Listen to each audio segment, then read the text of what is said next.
Sziasztok, srácok, itt van Vajtika, jaj, az a kis vadállat.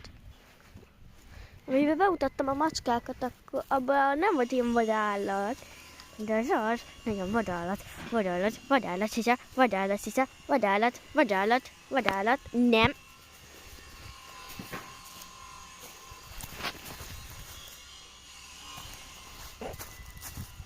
Látszik ez mindennel.